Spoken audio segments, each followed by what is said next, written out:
Hey guys, Finance Teacher Pew here with another lesson on budgeting, and this will be the last one for this particular series before we go into our next one for checking. So we are going to finally focus on budgeting for food. Now we're going to look at this as though it were 2 months ago and not what the current climate is here with the coronavirus and the stay-at-home procedures. So think of it in that mindset so that way we don't have such an issue as it is today in this current time. So make sure that you have your forms out. So we have the different items. You can see it on the Google Classroom here. We've got 3 different docs here. Make sure you have those out so we can rock and roll with this. So we'll start with the questions of the day, and it's, where are Americans spending more money? Are they doing it groceries or restaurants? Now, again, this is changing as of even a month ago, where more people are spending money on groceries and less on restaurants, just because restaurants aren't able to have a sit-in meal. You have to take it to go, or you have to have it delivered by a food delivery service. So it's a little bit different now than it is previously. So again, just set in the mindset of 2 months ago, pre-coronavirus, pre-stay-at-home issues on that. So it actually started where back in 92, and this goes up till July of 2016, more money was spent on groceries, less on restaurant and bars, and now they're kind of starting to intersect and actually change course here. So more people are spending money on restaurants and bars and less on groceries.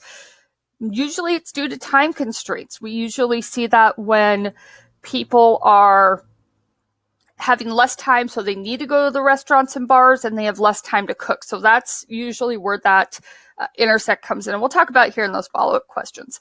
So what do you think accounts for that trend? What percentage of meals do you or your family eat at a restaurant per week? And then from a cost perspective, how much do you think you can save on a percentage eating at home versus going to a restaurant? For example, 10, 40, 50% less. And what might be other advantages to buying groceries compared to dining at restaurants? So let's hop right in. We'll go into our first task of today, and that's a family budget calculator. So you'll use the metro area for where you live in. So Eugene, you would use actually Portland for this, if that item is available. Otherwise, if you live somewhere else in the country, just whatever is the closest major city to you, and just base it on your household size. You can do it for your current household size or what you think will be your household size when you get done with college. So have you go to that, you'll just hold control, click on it. It'll come right up. You can click on that and get right to that website. Once you get done with that, it should take about 5 to 7 minutes. We'll have you go and read these questions and kind of map this out a bit. So I'm going to pause, you're going to pause, and I'll see you in a moment. All right, so now we're back. Hope you enjoyed that calculator and kind of figuring out where different things are. So how much does a household your size spend on food on a monthly basis in your area? Does this amount seem reasonable to you? And explain that in your notes. And then click on Add Comparison at the top of the page and select a new metro area of your choice with the same household size. Preferably pick somewhere far away. And how does that food budget compare to your metro area? And are there other categories of monthly spending breakdowns that grab your attention? So explain that as well. Again, write that down in your notes. And we'll keep going on this. So we have another 10-minute activity here. It's how to save money at the supermarket. Now, this is an ed puzzle, so you're kind of wanting to shift things around. The questions are also down here for 1, 2, 3, and 4. So if you can't get ed puzzle to work on 1 through 4. I'm going to pause this, give you about 10 minutes to work on this. Pause your video as well. We'll come back and we'll get this started. Okay, so now we're back. Hope you enjoyed that, got to answer the questions and even play with Ed Puzzle. It's one of my favorite things to do. But now we're going to talk about unit pricing and helping you save. So one key strategy is to look at your budget, and that's to look at unit pricing. So I have a quick video from Consumer Reports on unit pricing to learn about what is it and how you can benefit from it. And then we'll answer this one question. Should take you about 5 minutes. Again, I'm pausing, you're pausing. Let's get this done. Okay, welcome back. Hope you answered that question and that it was really informative from that video as far as what you are going to see for unit pricing, and that was from Consumer Reports. So now we're going to have you calculate a unit price, and this is your activity bank for the day.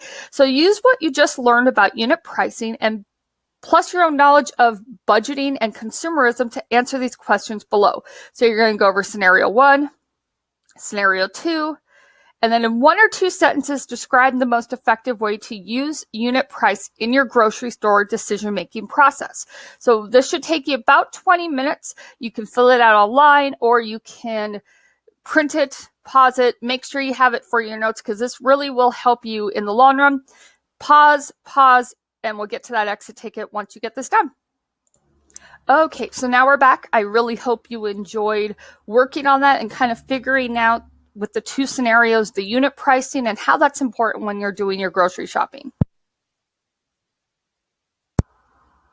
So making sure you identify those. So we're going to identify 2 strategies you can use to save money on groceries. This is part of your exit ticket, and explain what unit pricing is, how it can help you save money, and then describe the most recent trends of American consumers when it comes to spending money on groceries versus eating out. Again, this is focused on a month ago, 2 months ago, where we didn't have this coronavirus. This is beginning of April when this is recorded of 2020. So really think about in that aspect of a few months ago versus what's going on now.